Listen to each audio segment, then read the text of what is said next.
The World Tourism Travel Council Summit, which concluded over the weekend, left delegates who attended the summit captivated by the success story of Rwanda's tourism industry and are determined to emulate it back home. Now, during their time at the summit, the Nigerian delegation engaged in productive discussions with Rwandan counterparts, sharing knowledge and experiences in the tourism sector.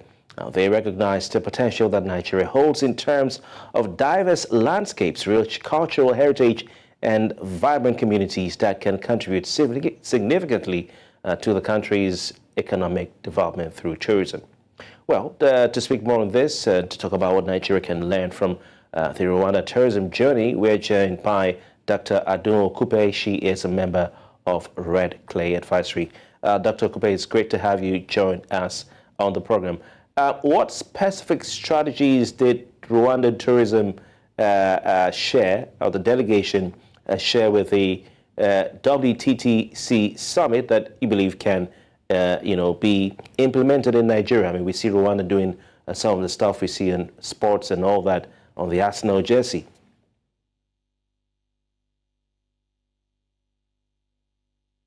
Yes, kindly unmute yourself, Dr. Okupe, because we cannot hear you. I'm unmuted. I think it's from your side. Yes, we can hear you now. Yes. Did you hear the question, please? Yes, I heard the question. So good evening, and I'm still in Kigali.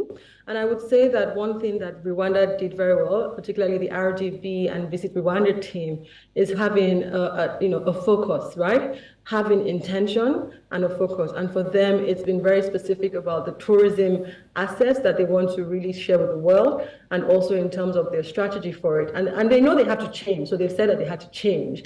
But then to start with, they really started with the ecotourism, sustainable tourism, looking at the gorillas, as well as mice tourism. And I think that that's important for us to learn in Nigeria. Sometimes we have so many assets, right? And sometimes we want to do everything all at once. And it's very difficult to make progress. It's better to start with 1 or 2, 3 key sites, key areas, and then really move on to, once you've gotten that, once the world understands what you're doing, then you can move on from that. And we can see that that has been how, the great tourism destinations around the world, the United Kingdom remains one, Dubai, Italy, etc. They've always had an initial focus, and then they kind of expanded into other areas.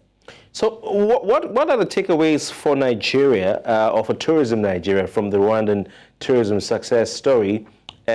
What lessons can Nigeria leverage on or implement to enhance the tourism sector in Nigeria, make it more competitive? You talked about Visit Rwanda, which is quite an interesting one. Right, so Visit Rwanda is really the government's focus to say, we need to have strong public sector support for the industry, because again, it's the government that sets the strategy, it's the government that sets the roadmap, so to speak, is also them that creates the enabling environment for business to thrive. But it's very clear that the government does not run tourism organizations, tourism institutions. They don't run the terms of the hotels, etc., the tours, right? That's left for the private sector to do.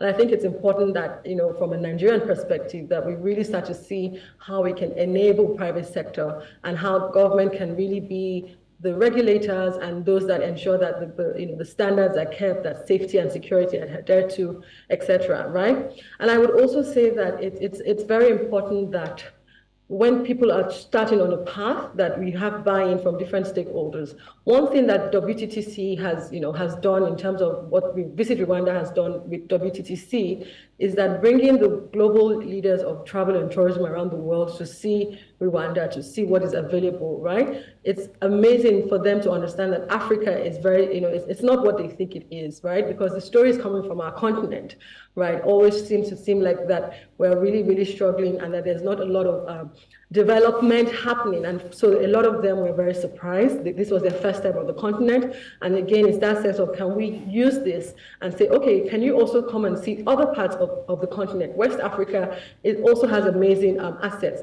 And some of the delegates that I spoke to as well were very surprised when I spoke to them and told them about the size of Lagos, for example, from a population perspective, right? So you see what Rwanda, which, they've really done very well in Rwanda and Kigali, but then imagine a nation the size of Nigeria, how much more we can do, how much investment we can attract. But again, it's important that we are very intentional about what we want to do. We can communicate that clearly to the world, and then we also show them that we have the All right. the people, resources to achieve it. What does Nigeria have to offer the world in terms of tourism?